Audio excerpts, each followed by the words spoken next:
Most people don't realize they're slowly ruining how they look. Not with big mistakes.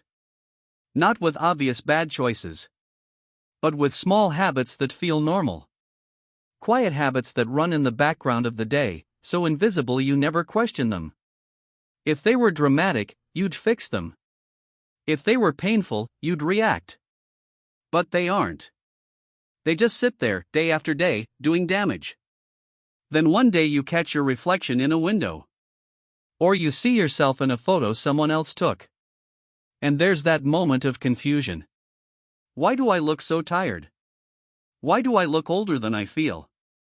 Most people blame age, stress, genetics, life. But the truth is uncomfortable and hopeful at the same time. It's mostly in your control. The ancient Stoics understood this. They didn't see appearance as vanity. They saw it as a consequence. Your body is the physical record of how you live, how you think, how you hold tension, how you react to the world when no one is watching. Marcus Aurelius once said that the soul takes the color of its thoughts. That isn't poetry. It's a diagnosis. Your thoughts shape your posture. Your posture shapes your breath. Your breath shapes your face. And your face shapes how people treat you before you ever speak. Look at yourself right now. Your shoulders are probably drifting forward. Your neck reaching toward the screen. Your chest closed. Your spine curved like you're trying to disappear. You don't do this for 5 minutes. You do it for hours. Every day. And your body adapts. When your posture collapses, your lungs compress. Your breathing becomes shallow. Less oxygen reaches your face. Your eyes look dull. Your jaw tightens. Even with good features, you look tired, guarded, defeated. People read that instantly. The Stoics trained attention like a discipline. Not mindfulness as a mood, but awareness as a habit. You notice. You adjust. Again and again. A small correction, repeated, becomes a new signal. Over time, people interrupt you less. They listen longer. They treat you differently. Not because you changed who you are, but because you stopped broadcasting that you don't belong. Sleep tells the same story on your face. You already know what happens after a short night. Dark circles. Puffy eyes. Skin that looks flat and lifeless. Now imagine doing that for months. That isn't tired. That's accelerated aging. Sleep is when your body repairs itself. Skin rebuilds. Inflammation drops. Your face resets. When you cut that short, you don't just feel worse. You look worse. And the most dangerous part is how quickly you get used to it. Seneca cared deeply about time, and sleep is part of time. Not because sleep makes you productive, but because it keeps you intact. Discipline isn't punishment. It's protection. Give your body enough rest for a week and your face changes. Not subtly. Clearly. More life.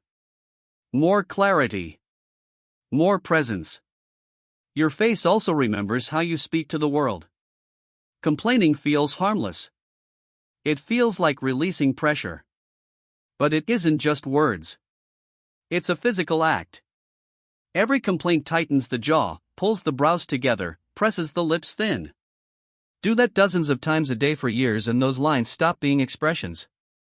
They become permanent. Epictetus said it wasn't events that disturbed us, but our judgments about them.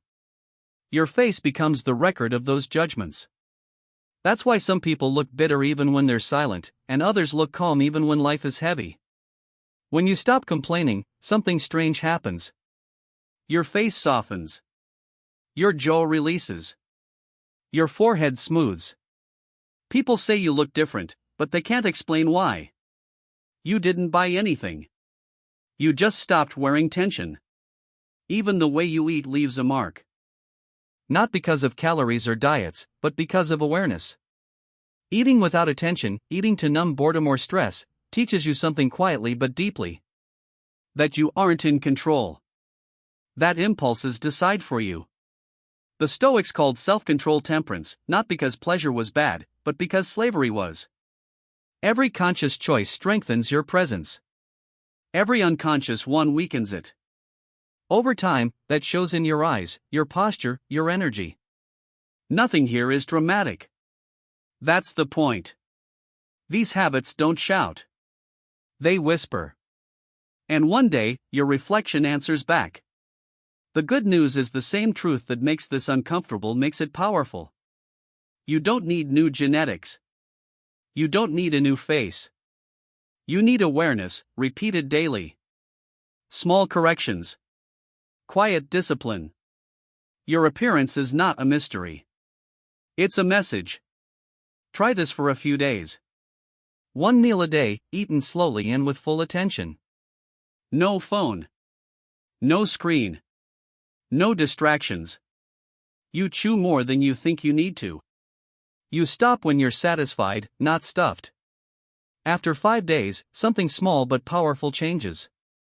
You carry yourself differently. Not because of food, but because you practiced self-command. You prove to yourself that you can choose instead of react. Then there's social media.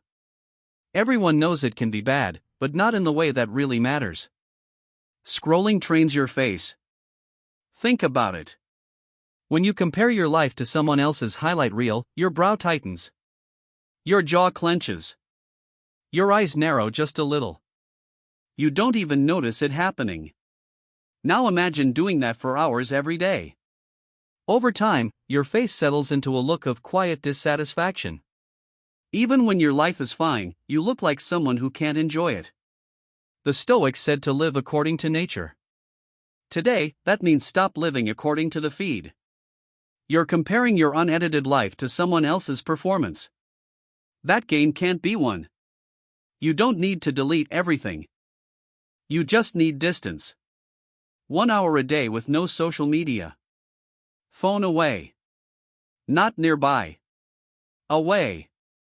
During that hour, walk, read, train, sit outside, talk to someone. Do something real.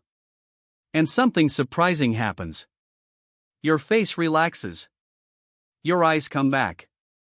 You look warmer. More grounded. More like yourself. The way you move through the world matters too. Posture is only part of it. Body language is the full message. How you enter a room. How you walk. How you gesture.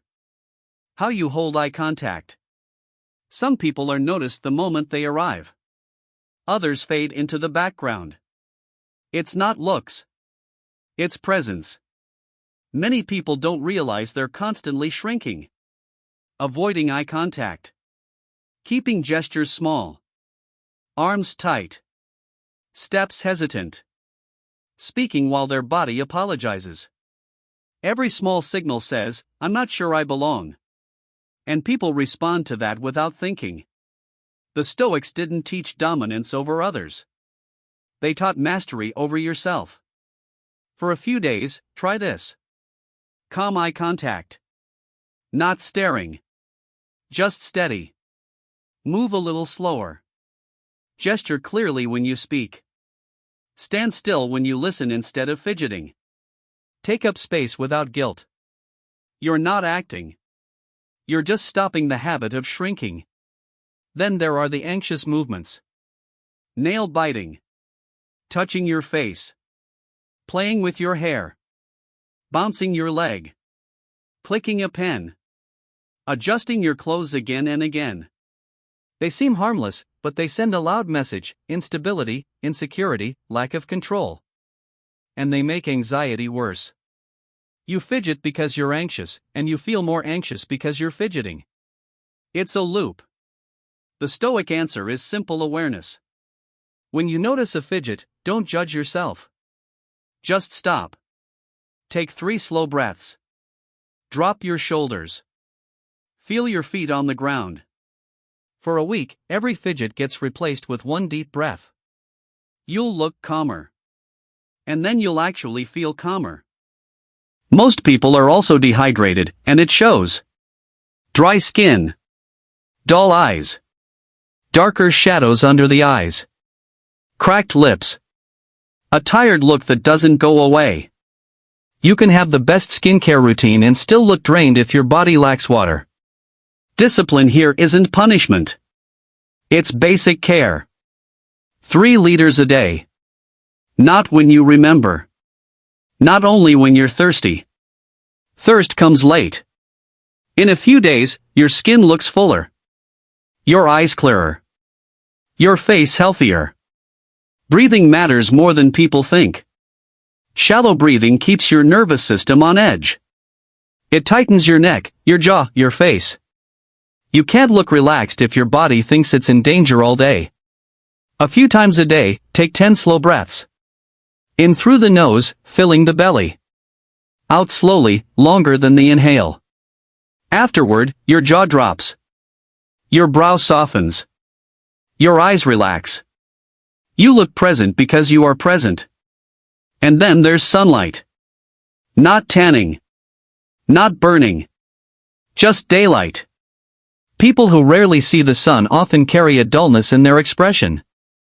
15 or 20 minutes outside each day, no phone, just light and air. It sounds small. It isn't. None of this is glamorous. That's why it works. There was a time when I avoided cameras. Social events felt exhausting. I'd look in the mirror and see someone dull and defeated, and I didn't know why. I slept 4 or 5 hours. I scrolled for hours. I complained constantly. I ate without thinking. I carried anxiety in my body all day, and my face became the proof. Then I lost an opportunity. Someone told me, "You look like you have no energy." It hurt because it was true. That pain forced honesty. I found Stoicism and realized something simple. Your life becomes your face. Your habits become your presence. So I ran an experiment. Not perfection. Discipline. The first days felt uncomfortable, like I couldn't hide anymore. But then people started asking if I'd changed something. After 2 months, I recognized myself again. Not because I became perfect, but because I became aware. And then I chose differently. You can do the same. Not later. Now. Start small. One habit. The one that hit you hardest. Set a reminder today. Practice it today. Knowledge without action is just entertainment. And you didn't read all this to be entertained. Stoicism isn't about perfection. It's about progress. Be patient with yourself, but relentless with your commitment. Your appearance isn't the goal. Self-respect is.